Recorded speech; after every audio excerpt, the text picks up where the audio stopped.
అందరికీ నమస్కారం అండి. సార్ లాస్ట్ లో ప్లీజ్ ఒక్క మాట మా ఫ్రెండ్ గురించి మాట్లాడతాను, వినండి. ఎందుకంటే నాకు రజిత పరిచయం అయింది ఇంటాక్ వల్ల 2021. సో ఆ రోజు నుంచి ఈ రోజు వరకు కూడా రజితతో నేను ఏ రకంగా మా ఫ్రెండ్షిప్ ఉంది అనేది మా పర్సనల్. కానీ ఇక్కడికి వచ్చినాక నాకు అర్థమైంది ఏంటంటే, ఒక అడ్వకేట్ గా ఈ ఒక సభలో నేను ఒక అచీవ్మెంట్ అంటే తెలుగులో చెప్పాలంటే పెద్దలు అడగాలి, ఒక అనుభవం అనుకుంటా. ఆ అనుభవం ఏంటి అంటే, ఎంతమంది అనుభవజ్ఞుల్ని తన ఒక స్నేహంతోనో, ఒక తండ్రిలా, ఒక అన్నగా, ఒక తోబుట్టువులా, ఒక సదుద్దేశంతో ఫ్రెండ్షిప్ చేసి ఇంతమంది మనసును గెలుచుకున్న రజితకి నేను వచ్చే ఒక చిన్న అభిమానం ఏంటంటే, మన వజ్రకరూరు అనంతపూర్ డిస్టిక్ లో ఉంది కాబట్టి వజ్రకరూరులో దొరికిన ఒక వజ్రము అని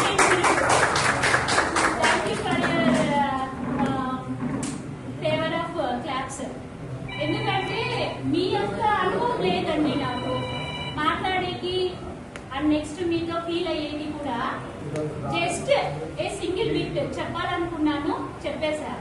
వజ్రకర్ణంలో దొరికిన వజ్రంలా మన రజిత మన అందరి హృదయాలని అమూల్యం చేసేసింది. ఈ సభతో కూడా నేను ఏమనుకుంటున్నానంటే, మీ అందరి సాంగత్యం దీంట్లో ఒక చిన్న స్వార్థం కూడా. సారు డిపార్ట్మెంట్ గురించి చెప్పారు కాబట్టి యాజ్ ద అడ్వకేట్ గా సార్ ఫస్ట్ మిమ్మల్ని అప్రిషియేట్ చేయాలి. ఎందుకు అంటే, ఒక ఆడపిల్ల వెనుకబడుతుంది, ఏం చేయలేదు అన్న ఒక్క థాట్ తో పక్కన నెట్టేసిన సమాజంలో మన అనంతపూర్ డిస్టిక్ లోను, ఉమ్మడి సత్యసాయి డిస్టిక్స్ ఆడపిల్లలు అంటే ఫస్ట్ ఏంటంటే ఒక మెచ్యూర్ అయితేనే వెళ్ళిపోండి, ఒక ఇంటికి ఇచ్చేస్తాము, బాధ్యత తీర్చుకున్నాము అన్న ఫీలింగ్ లో ఉన్న ఈ సమాజంలో ఒక తండ్రిగా నాకు అనిపించింది, ఆయన్ని నేను తండ్రి అని పిలవాలని అనిపించింది. ఎందుకంటే మా నాన్న స్వర్గస్థులయ్యారు. దాని తర్వాత ఫస్ట్ నేను ఆయన మాట నుంచి విన్నా, ఫస్ట్ ఫీలింగ్ నేను అనుభవించా. ఒక తండ్రిగా ఆయన ఆడపిల్లలకి అవకాశం ఇచ్చి తన ఒక ఫీల్డ్ లో ఆడపిల్లలు గంధం చంద్రుడు కావచ్చు, ఇంకొకటి కావచ్చు, కానీ ఆయన ఒక సదుద్దేశంతో ఆడపిల్లలకి ఇస్తే ఏ ఒక కంప్లైంట్స్ ఉండవు, పని తొందరగా చేస్తారు అని మన ఒక తండ్రి యొక్క ఆలోచనతో ఆడపిల్లలకు అవకాశం ఇచ్చి ఇలా మేము సమాజంలో ఆడపిల్లలుగా వృద్ధికి రావడానికి కారణమయ్యే పరోక్షమైన తండ్రులందరికీ కూడా ఈ సభామూలకంగా నేను కృతజ్ఞత చెప్పుకుంటున్నాను.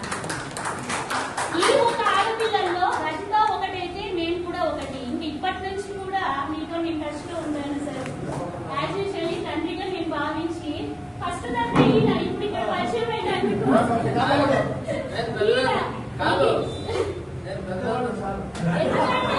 ఎందుకంటే ఒకరు ఎక్కువ ఒకరు తక్కువ అన్న ఫీలింగ్ లేదు. ఇక్కడ ప్రతి ఒక్కరు ఆడపిల్లలకి సపోర్ట్ ఇచ్చి ఇప్పుడు వచ్చిన ప్రతి ఒక్క జెంట్స్ కి, లేడీస్ కి నేను ప్రత్యేకంగా ఏం చెప్పుకుంటున్నాను అంటే, ఆడపిల్లలు వెనకబడలేదు, పురోగతిలో ముందుకు వస్తున్నారు అని మీరు ఒక చప్పట్లతోని కాదు, ఇక్కడికి వచ్చి మమ్మల్ని ముందుకు ప్రోత్సహిస్తున్నందుకు మీకు అందరికీ పాదాభివందనం. రియల్ గా ఒక తండ్రి చేసే పని మీరందరూ చేస్తున్నారు.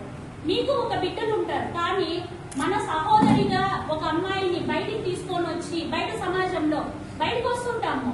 ఎవరో ఏదైనా ఉంటారో, ఇప్పుడు సారే ఒక డ్యూటీ ఇచ్చారు, రజిత కన్ఫర్మ్ చేసింది, కానీ దాంట్లో మేము ఆడపిల్లలుగా ఎంత ఎదుర్కొంటాము అనేది ఒక తండ్రిగా ఆయనకే తెలుసు. ఒక సపోర్ట్ ఇస్తున్నాడు అంటే ఒక ఆడపిల్ల నాకు అలంకరణకి మారు